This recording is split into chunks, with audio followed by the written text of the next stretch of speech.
Bihar voter list पर supreme court ने चुनाव आयोग के कुछ फैसलों को बिल्कुल सही ठहराया है।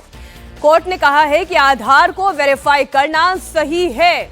सबसे बड़ी अदालत ने ये टिप्पणी भी की कि मृत लोगों को वोटर लिस्ट से हटाना सही कदम है और स्पेशल इंटेंसिव रिवीजन यानी कि एफआईआर का मकसद गलतियों को ठीक करना है। हमारे सहयोगी अतुल भाटिया इस वक्त इसी खबर पर लाइव जुड़ गए हैं। अतुल, क्या कहा सुप्रीम कोर्ट ने? देखिए मीनाक्षी, अभी सुप्रीम कोर्ट में इस पूरे मामले के अंदर यानी कि बिहार के जो एसआईआर को लेकर जो पक्ष और विपक्ष में जो याचिकाएं दी गई थी उसको लेकर सुनवाई चल रही है।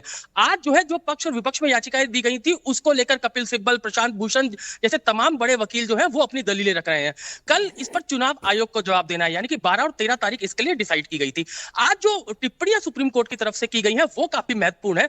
चुनाव आयोग जो सुप्रीम कोर्ट है उसने ये कहा कि जो लोग 2003 के बाद मृत हो गए थे, अगर उनको इस लिस्ट से बाहर किया जा रहा है, एसआईआर से बाहर किया जा रहा है, तो आखिर इसमें दिक्कत क्या है। और इसके अलावा यह भी कहा कि आधार कार्ड, जिसको लेकर सबसे बड़ा इशू रहा है कि आधार कार्ड को आखिर क्यों नहीं कंपलसरी किया जाता, आधार कार्ड को आखिर बाहर क्यों रखा जा रहा है। इस पर सुप्रीम कोर्ट ने कहा कि क्या आधार कार्ड किसी का जो आइडेंटिटी, किसी का रेजिडेंस प्रूफ हो सकता है। इसको लेकर पहले भी कई तरीके के सवाल मीनाक्षी हो चुके हैं और आज फिर सुप्रीम कोर्ट ने इसके ऊपर यही बड़ी टिप्पणी की कि क्या आधार कार्ड जो है वो किसी का रेजिडेंस प्रूफ हो सकता है। वो किसी का पर्सनली एक एविडेंस तो उसका हो सकता है, लेकिन वो उसका रेजिडेंस प्रूफ नहीं हो सकता। तो इसको लेकर अभी तर्क वितर्क चल रहे हैं, सुप्रीम कोर्ट में सुनवाई चल रही है और जस्टिस सूर्यकांत और जस्टिस बागची जो है वो इस पूरे जो मामला है उस पर सुनवाई कर रहे हैं। तो अभी जो पक्ष और विपक्ष में जो एसआईआर के जो याचिकाएं दाखिल की गई है उस पर सुनवाई चल रही है। बिल्कुल, यानी ये जो बड़ी बात सुप्रीम कोर्ट की ओर से कही गई कि आधार को वेरीफाई करना गलत नहीं है और जो लोग मृत हैं